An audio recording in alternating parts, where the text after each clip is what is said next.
ఇప్పుడు ప్రభుత్వం మాత్రం ఆలోచిస్తుంది. ఎక్కడ జగన్మోహన్ అసలు రెడ్డి ప్రభుత్వానికి ఏం బాధ్యత లేదండి. నా దృష్టిలో ప్రభుత్వం ఒక అడ్మినిస్ట్రేటివ్ నిర్ణయాలకే. అసలు ప్రజల్లో చైతన్యం ఏది, ప్రజల యొక్క వాణి ఏది, వారి సంపదంతా తరలిపోతే, వారి ఆరోగ్యాన్ని భక్షిస్తే, వారి ఆరోగ్యానికి హాని చేస్తే, where is revolutionary attitude in the public mode and mood? Sir, ప్రజల్లో చైతన్యం రావాలనుకుంటే ఇప్పుడు కాదు, 2021 నుంచో 2020 నుంచో రావాలి. ఎప్పటి నుంచో అనేది పక్కన పెడదాం. అసలు 21, 22 రాకపోవడానికి 2 కారణాలు ఉన్నాయి. ఒకటి, అధికారాన్ని అడ్డం పెట్టుకొని పోలీసులతో అణగదొక్కారు, వాయిస్ నొక్కేశారు. సార్, బ్రిటిష్ కాలంలో కూడా తెల్లదొరలో ఆ రోజుల్లో ఉన్న స్వార్థరహిత రాజకీయాల్ని ఇప్పుడు మనం కంపేర్ చేసుకోవద్దు. అప్పుడు ఇటువంటి విషయాలున్నా, ఇటువంటి చర్యలున్నా శరీరంలో రోమాలు నెక్కపడుచుకొని రోడ్డు మీదకి వచ్చి ఎవరురా నువ్వు అని చెప్పేసి అడిగే ధైర్యం ఉంది. ఇవాళ ఆ ధైర్యం ఎక్కడుంది? ఓటరే కరప్ట్ అయినప్పుడు ఆ ధైర్యం ఎక్కడ ఉంటుంది? ఉండదు. అందుకే మీకు మద్యం షాపుల్లో నువ్వు అంటే డబ్బులు కట్టి తీసుకొని వెళ్ళు, నీకు పేటిఎం పనిచేయదు, ఏటీఎం పనిచేయదు, నీకు ఫోన్పే పనిచేయదని అంత నిర్వహణ వాళ్ళు పెట్టేసినప్పుడు అండి, నేను ఒకటి చెప్తున్నా. ఎలక్షన్లో నిలబడ్డ ప్రతి వ్యక్తి, ప్రతి పార్టీ వాటికి అనుగుణంగా అనుబంధంగా పనిచేసిన వ్యక్తులు మాతో సహా మేము ముద్దాయిలమే.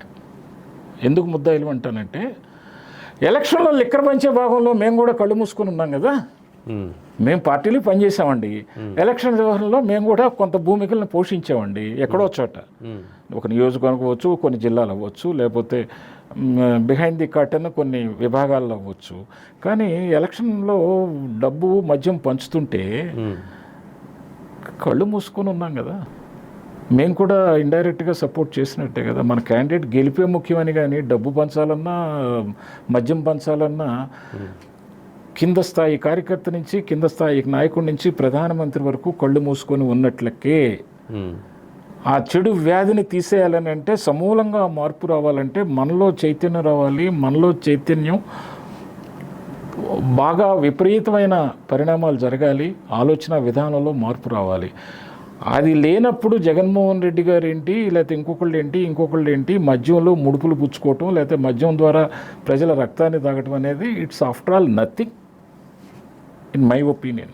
ఈ కేసు అంటే ముఖ్యంగా ఇప్పుడు మీకు తెలిసినంత వరకు ఏ పొజిషన్లో ఉంది? జగన్మోహన్ రెడ్డిని అరెస్ట్ చేస్తే రాష్ట్రంలో వచ్చేటువంటి అంటే పరిస్థితులు ఎలా ఉండబోతాయి? కేసు పొజిషన్ అనేది పూర్వపురాలు 100% నాకు తెలియదు. ఓకే, కొంతమేరకు తెలుసు. తెలిసిన దాన్ని నేను చెప్పడం కూడా భావ్యం కాదు. ఓకే, నాకున్న సమాచారాన్ని కొన్ని విషయాలు చెప్పడం కూడా అంత ధర్మం కాదు. ఒక బాధ్యత గల పౌరుడిగా అది హాస్యాస్పదం, లేకపోతే అది తప్పు. ఓకే. 2, జగన్మోహన్ రెడ్డి గారిని అరెస్ట్ చేయటం అనేది ఆ సర్వ నిర్ణయాధికారం ప్రభుత్వానికి ఉంది. ప్రభుత్వంలో పనిచేసే బాధ్యత గల వ్యక్తులకు ఉంది. ఒక వ్యక్తిగా, ఒక వ్యవస్థలో ఉన్న వ్యక్తిగా మాట్లాడాలనన్నా, లేకపోతే ఒక పార్టీ తరఫున క్రిటిసైజ్ చేయాలన్నా, లేకపోతే పార్టీ పరంగా మాట్లాడాలన్నా ఫస్ట్ ఈ should be arrested, next enquiry. అంతే. ఈరోజు జరిగిన పరిణామాల్లో అది కీలకంగానుంది.